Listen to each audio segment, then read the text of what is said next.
पवन रेखा ने कहा सरकार तो दिन का समय है। बोले नहीं नहीं, पति की आज्ञा मानो। ड्रुमलिक नामक दैत्य ने पवन रेखा के साथ में छल करके सहवास किया, फिर अपने वेश में आ गया। और जैसे वेश में आया, पवन रेखा रुदन करने लगी, हजारों गालियां दी। पवन रेखा से कहा जा चिंता मत करे, तेरे संतान होगी। पवन रेखा चुपचाप आई, पति से भी नहीं बताया क्या कर सकती है। और 10 महीने हो गए। 10 महीने के बाद कंस का जन्म मथुरा में हुआ। जैसे कंस का जन्म हुआ, राजा तो प्रसन्न हो गए कि पुत्र घर में हुआ। पंडितों को बुलाया, हाँ भाई पुत्र कैसा? बोले सरकार ये पुत्र नहीं कुपुत्र है, बड़ा होगा तो आपको जेल में पहले ही डालेगा। देखिए 100 पुत्र हो कौरव जैसे हो तो नहीं चाहिए, ठाकुर जी एक पुत्र देना और सुपुत्र देना, कुपुत्र मत देना। पुत्र किसे कहते हैं? व्हाट इज मीनिंग ऑफ पुत्र? व्हाट इज डिफिनेशन ऑफ सन? पुत्र की परिभाषा क्या है? जो घर में जन्म ले ले, लड्डू बंटवा लो आप, और ये सब पुत्र नहीं। जो 3 काम जीवन में करे वो पुत्र है। पहला काम कौन सा? शास्त्र कहता है जीवतो वाक्य करणात छया हे भूरि भोजना गया पिंड प्रदानाच त्रिभिः पुत्रस्य पुत्र का। 3 काम नोट कर लो। जो आपका 24 साल का घर में बेटा बैठा है ना, एक लोटा जल नहीं दे रहा है, वो बेटा कहलाने के लिए नहीं, बेटा नहीं है। फिर वो धुंधकारी, वो कंस आ गया आपके घर में। 3 लक्षण जिसके जीवन में है, हाँ वो पुत्र है। अपने अपने बेटों को बुला लो, टीवी के सामने सुन ले कौन से लक्षण होने चाहिए। हाँ मैं तो कहा ना कि थोड़ा कुछ अलग आपको मिलेगा शिवानंद की कथा में, खाली मटकी फोड़ने वाले महाराज नहीं हम। पहला लक्षण जो अपने जीवन में 3 काम करे। पहला काम जो अपने माता पिता की आज्ञा प्रसन्नता पूर्वक माने, वो पुत्र है। अब आप ताली बजाओ, आप खुश हो गए होगे, हाँ भाई मेरा बेटा मानता है मेरी आज्ञा। वो कैसे मानता, उसके पीछे भी कारण होता है। कई बेटे तो इसलिए मानते हैं कि मम्मी पापा की सेवा नहीं करेंगे तो मम्मी पापा जमीन जायदाद कहीं छोटे वाले को ना दे दे या दूसरे को ना दे दे, इस लालच में सेवा करते हैं।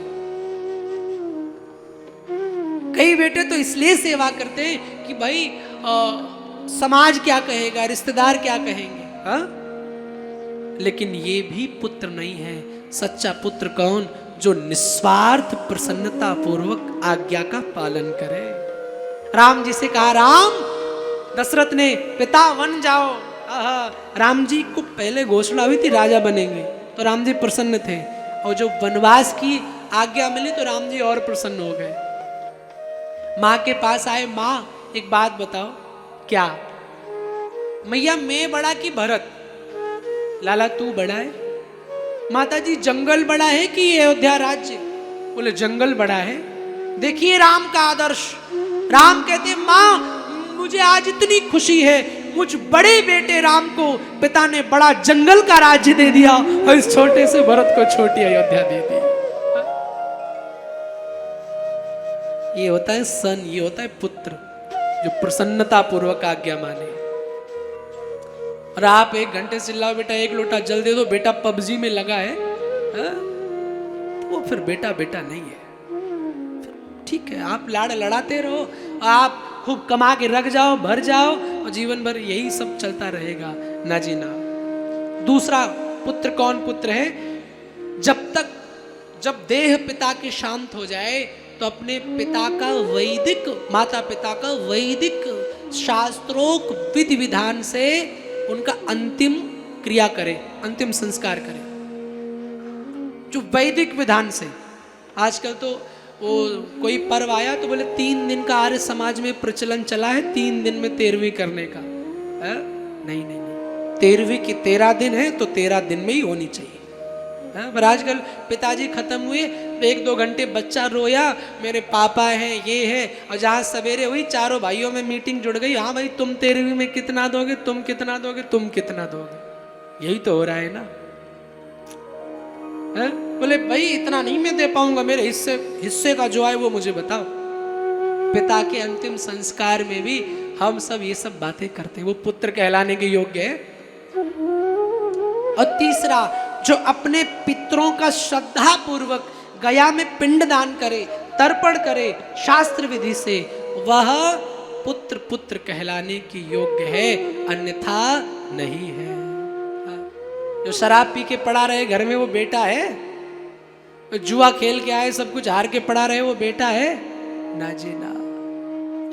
जो आपकी गया, आपके चले जाने के बाद आपका पिंड दान करे, आपके लिए गया करे, आपके लिए तर्पण करे, खाली दक्षिण मुख में फोटो पिता की लगा दो, साल में एक बार माला चढ़ा दो, ऐसे पितृ भक्ति मत करो।